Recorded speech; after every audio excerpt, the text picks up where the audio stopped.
Welcome back to the King's Podcast, the Wellness Dive with Lackie. I'm your host, Esther Lackie. Today we are joined by Dr. Syed Husain, consultant pulmonologist here at King's College Hospital London in Dubai Hills.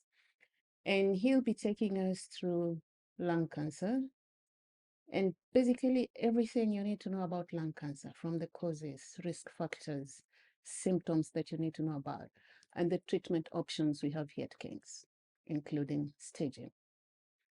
So, Dr. Syed, thank you so much for joining us here today.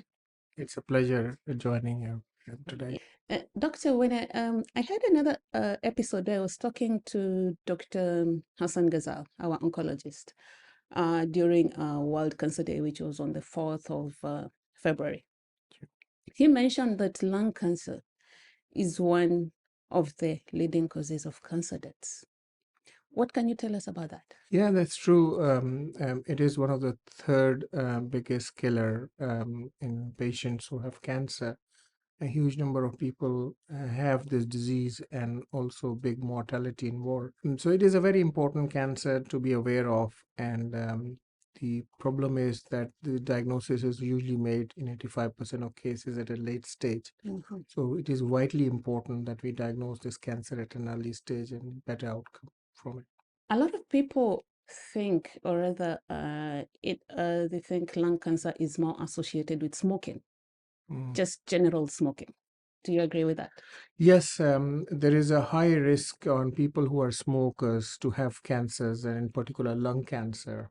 So about 60-fold increase, 40 to 60-fold increase in incidence in people who are smoking, and it is related to the duration of smoking and the number of cigarettes smoked per day. Mhm. So there is a causal relationship, smoking and lung cancer. There could be other factors, exposure to certain metals, work with some metals like radon or asbestos, but I think smoking is the most closely associated link, along Mhm. with some familial links that could also happen.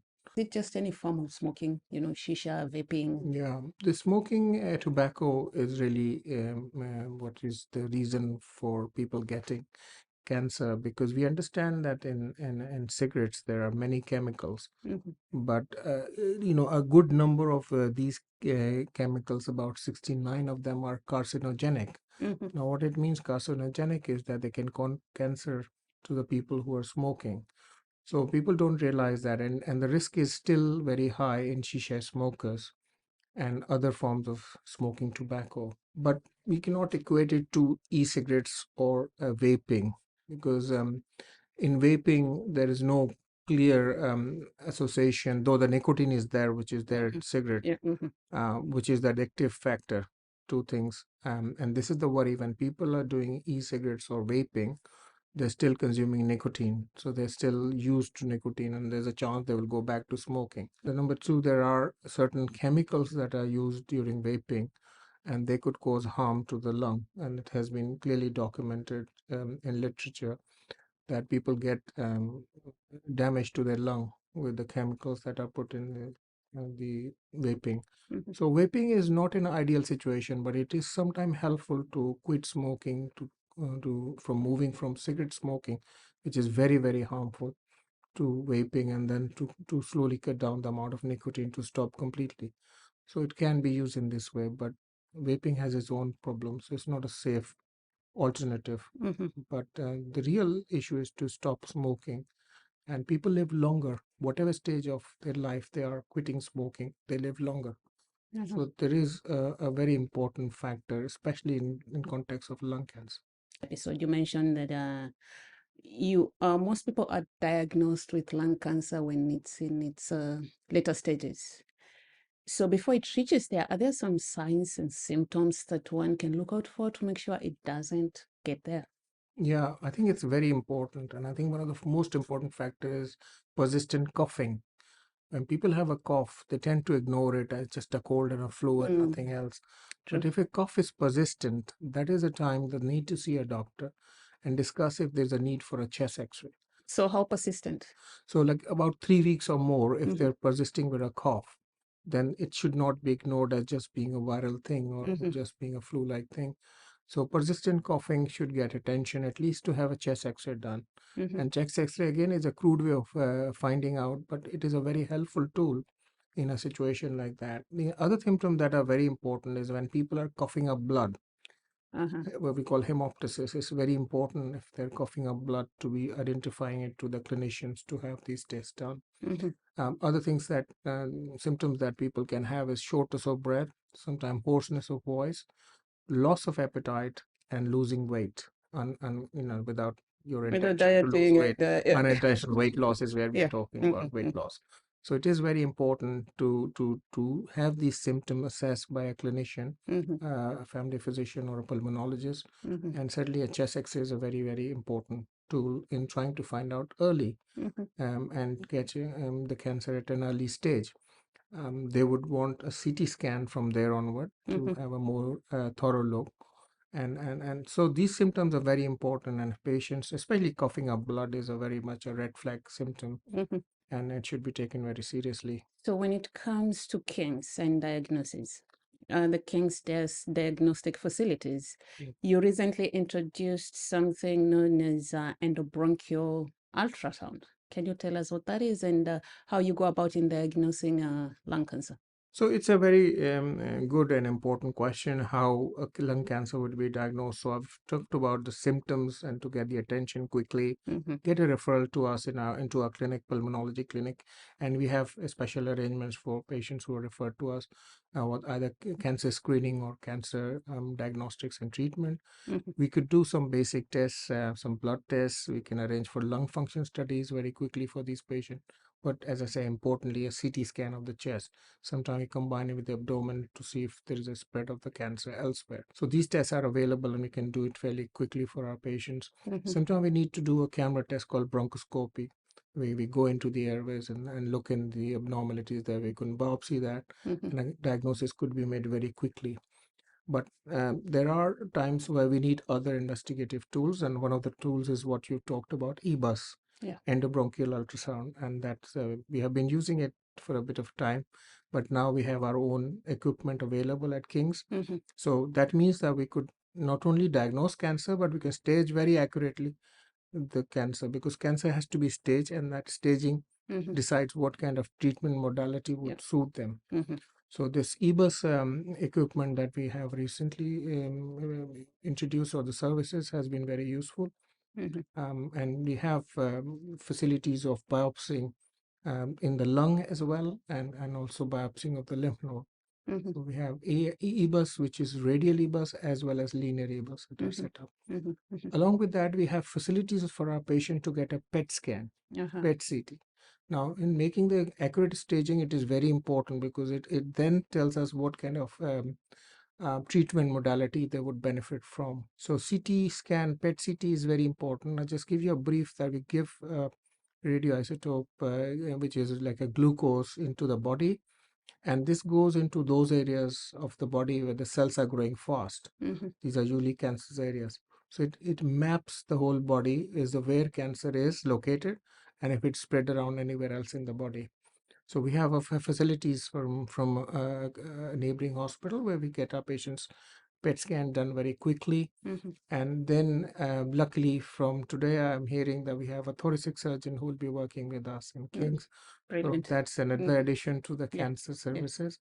We have Dr. Hassan, you mentioned, our oncologist Mm-hmm. here, Yeah. and we have also facilities for radiotherapy. Mm-hmm. So I think at this point, though it's new, but our lung cancer services is completely ready to serve the patients and serve them in a better way now, Mm-hmm. not only with diagnostic tools, but also with treatment The modalities. treatment where you have to involve an entire team of multidisciplinary experts. That's right. So Uh-huh. a patient that we suspect a cancer, we have tumor board meeting here on site where we have usually a radiologist with us, we have oncologists with us, Mm-hmm. we have pulmonologists of various other specialties as well, Mm-hmm.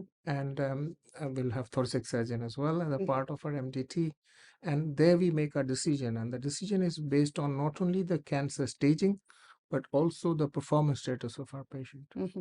and any comorbidities they have. And then we thoroughly discuss these cases in the multidisciplinary Mm-hmm. meetings, Mm-hmm. so that whatever is in the best interest of our patients, we are able to deliver that care Mm-hmm.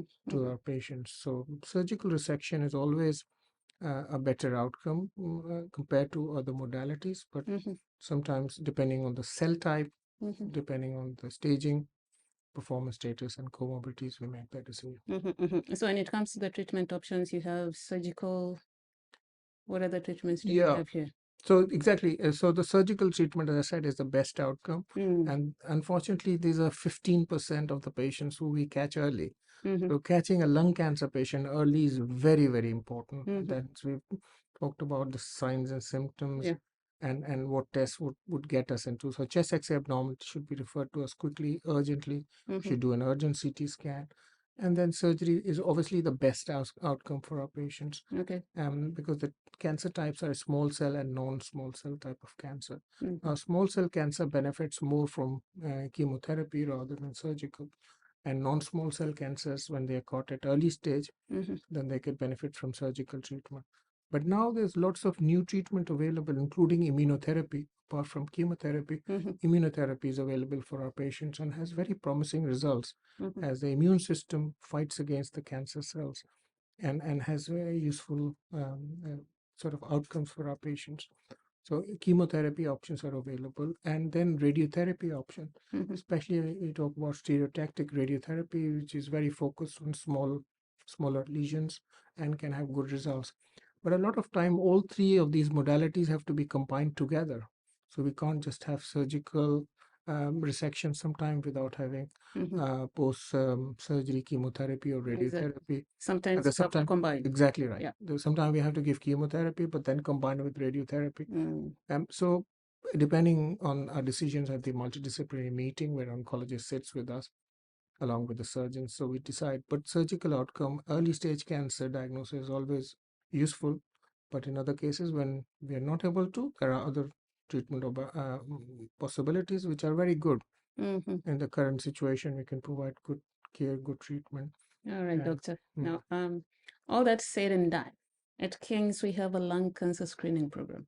yeah, Tell us about it and why it's so important for yeah. somebody to get screened for it. Yeah, I think it's very important. Though I've come from UK and I've realized we were dealing with a lot of cancers. Usually we see patients above 60 years of age, Mm-hmm.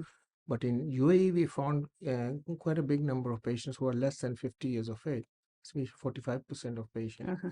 So I think it is very important that anybody who has a persistent cough, hemoptysis, or those symptoms we talked about earlier, which is Mm-hmm. unexplained, they should have come into our screening program, especially people who have a long smoking history. Mm-hmm. So there's a high risk of developing cancer, and definitely that should be Mm-hmm. included into our screening programs. There are other things, people who have genetic cancer history would also be important. Mm-hmm. And so 45 to 50 year age group with these symptoms would benefit from Should low dose mm. CT. What That about they somebody who's younger than that?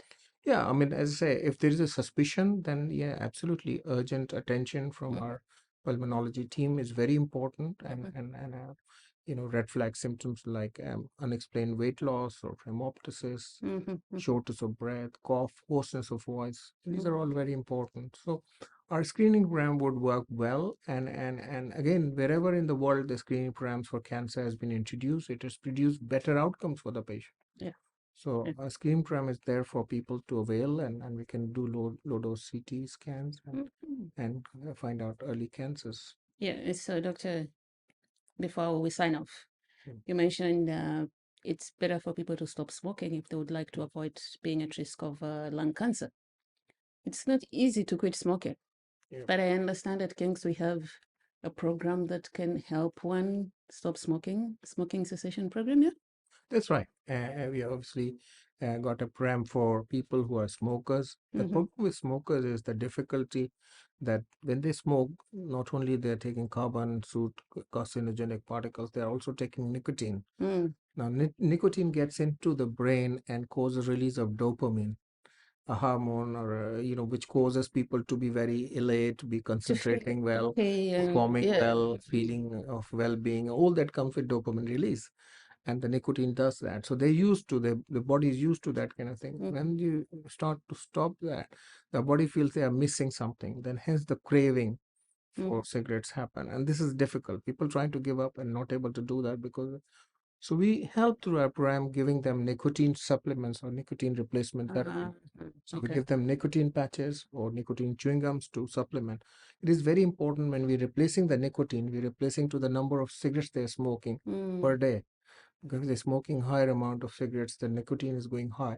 Then the replacement has to be the level of amount of cigarettes or nicotine they're used to.